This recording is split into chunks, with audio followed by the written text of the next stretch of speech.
একটা মজাদার রেসিপি নিয়ে চলে এসেছি। এটা বিকেলেও খাওয়া যাবে, সকালেও খাওয়া যাবে, আর সন্ধ্যেও খাওয়া যাবে। খুব সুন্দর রেসিপিটা।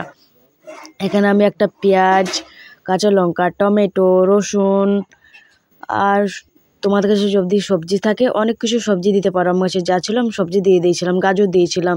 তারপর একটা আলু সিজিয়ে নিয়েছিলাম, সিজিয়ে একটু গ্রেট করে নিয়েছি। তারপর দিয়েছি আটা। তোমরা এখানে চাইলে দিতে পারো ময়দা, আমার কাছে ময়দা ছিল না তাই আটা দিয়েছি। তারপর দিয়ে দিয়েছিলাম লবণ, পরিমাণ মতো লবণ দিয়ে দেবেন। লবণ দিয়ে তারপর যা যা কেটে রেখেছিলাম সব দিয়ে দিয়েছি। আমার কাছে বিম ছিল না, ক্যাপসিকাম ছিল না, ফুলকপি থাকলে ফুলকপিও দিয়ে দিতাম, কিন্তু যা আমার কাছে যা ছিল আমি তাই দিয়েছি, বেশি কিছু ছিল না।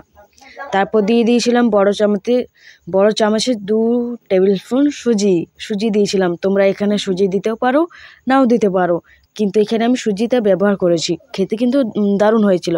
তারপর দিয়ে দিয়েছিলাম পরিমাণ মতো জল দিয়ে ভালোভাবে ফেটিয়ে নিয়েছি। পরিমাণ মতো জল দিতে হবে। তারপর 2টো ডিম দিতে হবে। 2টো ডিম দিয়ে ভালোভাবে দেখো। তারপর দিয়ে দিয়েছিলাম ম্যাগি মশলা দিলে টেস্টটা খুব সুন্দর হয়েছিল, টেস্টটা প্রচুর বেড়ে গেছিলো, আর খেতে কিন্তু দুর্দান্ত হয়েছিল। তোমরা একবার বাড়িতে বানিয়ে দেখবে কি সুন্দর হবে। শর্টকাট রেসিপি, এটা হচ্ছে শর্টকাট রেসিপি। দেখতে পাচ্ছ, সব কিছু ভালোভাবে মিক্স করে নিতে হবে। এইভাবে একটু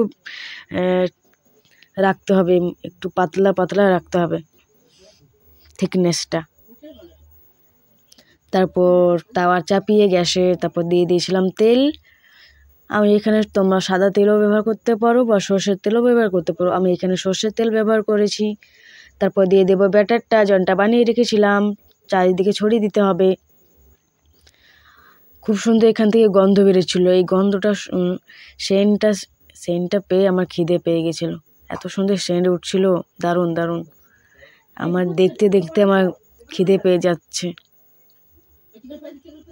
রান্নাটা কিন্তু কেমন হয়েছে সবাই কিন্তু বলে যাবে, কমেন্টস বক্সে জানিয়ে যাবে কেমন হয়েছে। শর্টকাট রেসিপি এটা, একবার বানিয়ে দেখবে প্লিজ। কি সুন্দর হবে, মুখে একদম মিলিয়ে যাবে। তোমরা খেয়ে দেখবে একবার। সব কিছু দেখাচ্ছে, দেখো কি সুন্দর গাজরগুলো দেখাচ্ছে, টমেটো দেখাচ্ছে, একটা লাল লঙ্কা দিয়েছিলাম ওইটাই দেখাচ্ছে এখানে। আর দেখো কি সুন্দর নরম হয়েছে, আলু দিয়েছি বলে খুব সুন্দর সুন্দর নরম তুলতুলে নরম হয়েছে। এটা দেখো কি সুন্দর হয়েছে। কেমন হয়েছে বলে যাবে, একবার বানিয়ে দেখবে, চেষ্টা করবে একবার ঘরে বানিয়ে।